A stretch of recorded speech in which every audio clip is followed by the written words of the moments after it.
So here's something wild. A U.S. senator is proposing that Congress shouldn't get paid during government shutdowns, while federal workers are getting their pay. And wait until you hear what happens next. Mr. President, I have a resolution that I've talked about before.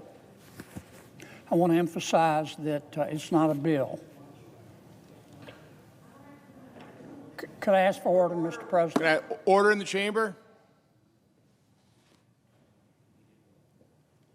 I want to emphasize, Mr. President, that it is a resolution. It's not a bill. I also want to emphasize at the outset that it only applies to the Senate. It only applies to the United States Senate. And here's what my resolution would do. It would change Senate rules to provide that when we are in a shutdown, that senators cannot be paid, cannot receive their salaries.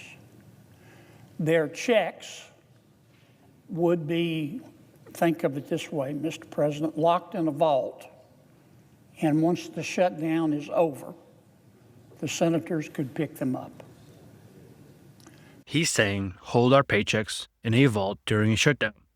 Don't give them to us until the government reopens. That's actually reasonable. Now, if I think everybody in the Congress knows what I'm about to say, may be a bit cynical, but it's true. If I were king for a day, I'm not, and I don't aspire to be, and I wanted to avoid shutdowns, I would do two things. I would provide that members of Congress can't be paid during a shutdown, and I would provide that members of Congress can't leave Washington, D.C. during a shutdown. Now, I can't pass the second part of that. So I'm going to try to pass the first part of that. This resolution, again, it's not a bill, is about shared sacrifice. And I'm not doing it to punish anybody.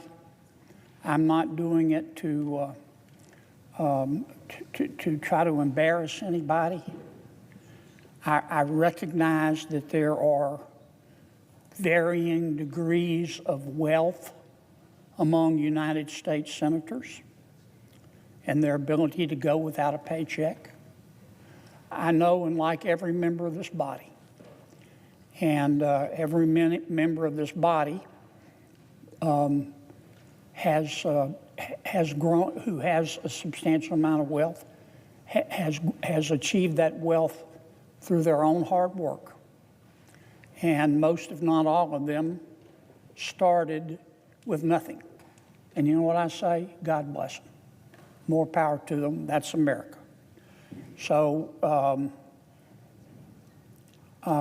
I want to put that up front because I'm sure that some are going to point out that some of our members are wealthier than others. And it's true. I mean, not to single anybody out, but I've seen Senator Rick Scott's house. It's bigger than a Costco, okay? More power to him. He's basically pointing out that senators are wealthy. Rick Scott's house is bigger than a Costco. But he says, good for them, they earned it. That's America. He earned that. I've seen Senator Mark Warner's house. It's bigger than a Target. More power to him. He earned that money. He started from nothing. So did Rick. But this bill isn't about that. It's about shared sacrifice and sending a message. We've got about a squillion employees at the Department of Homeland Security that aren't being paid.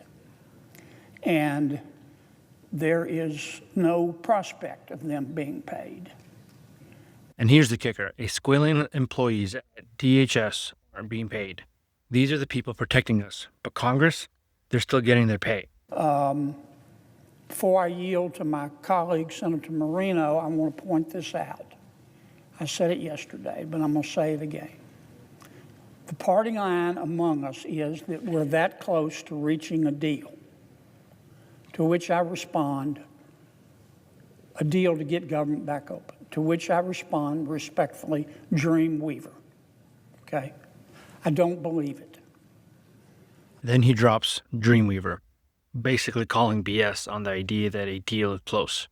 That's the vibe in DC right now. I hope I'm wrong. I know Mr. Holman is now involved.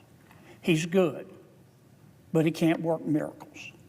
I do not believe, because of the faction of my friend's party, my Democratic friend's party, that is in control, that my Democratic colleagues can vote for anything that could be interpreted as helping ICE. I just think that's political and policy reality. This is America. They're entitled to their opinion. Bottom line, 260,000 workers not getting paid, but Congress is. This senator said, let's share the sacrifice. That's the verdict.